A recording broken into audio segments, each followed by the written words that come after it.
Told you yesterday, top McCain-Palin campaign vets predict a political catastrophe or apocalypse, actually a catastropocalypse, if Sarah Palin were to win the GOP presidential nomination in 2012. But tonight we learned some politicians may not have to wait that long. Our fourth story, a powerful Democrat, the first to run into the Palin problem.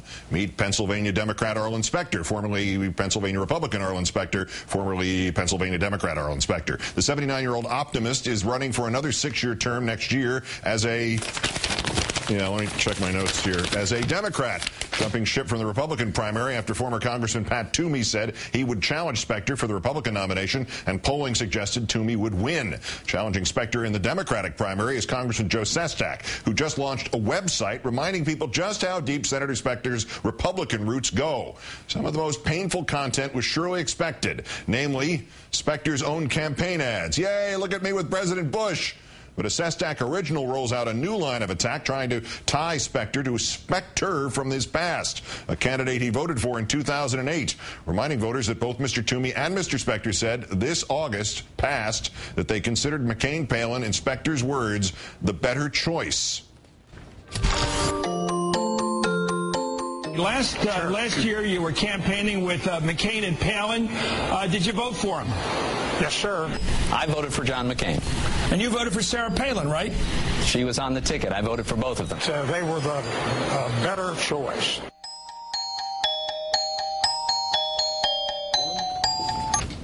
In Specter's defense, he said, I thought they were the better choice.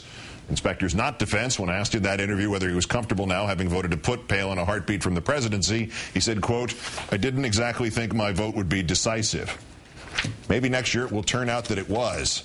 Let's bring in current and former Democrat Joe Trippi, party strategist and author of The Revolution Will Not Be Televised, Democracy, the Internet, and the Overthrow of Everything. Welcome back to the program, sir. Great to be with you, Keith. As we just heard him say, Mr. Specter did not think voting to put Sarah Palin a heartbeat from the presidency would prove decisive. In another sense, could it?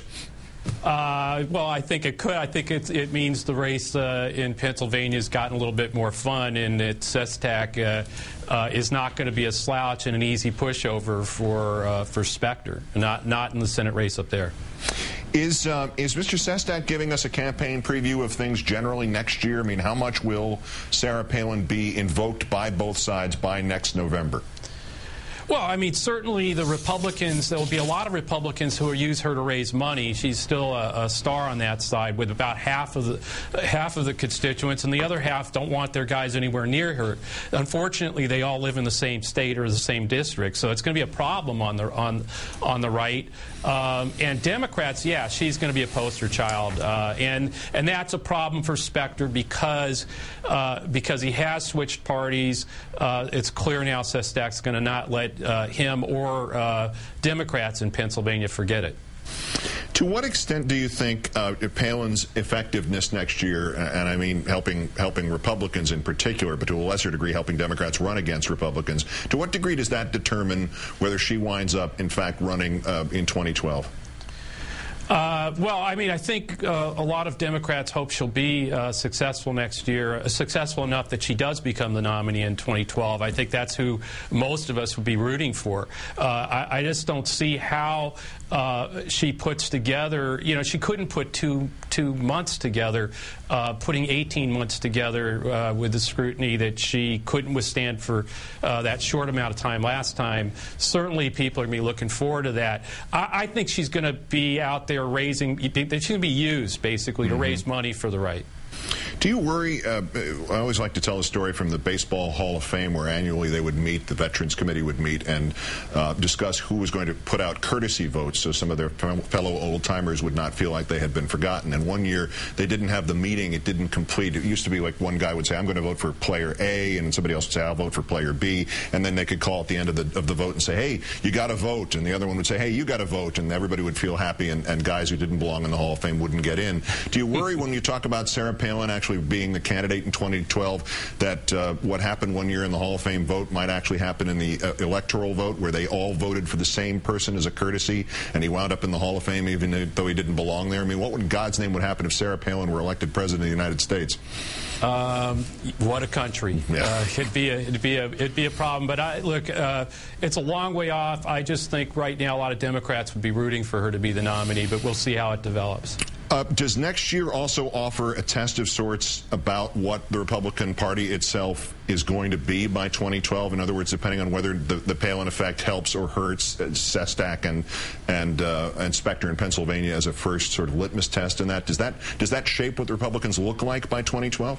Well, I certainly think that's exactly what's going on here. Sarah Palin right now is one of the bright star faces of the Republican Party. Is that the direction this party's going to take? And if it does, I think most Democrats think it'll be a disaster for them. On the other hand, that's really the wing of the party right now that's sort of taking control and sort of propping up the different candidacies out there that are being proposed for 2012. So it's hard to see what moderate in the party is going to emerge, or if there are any left, frankly.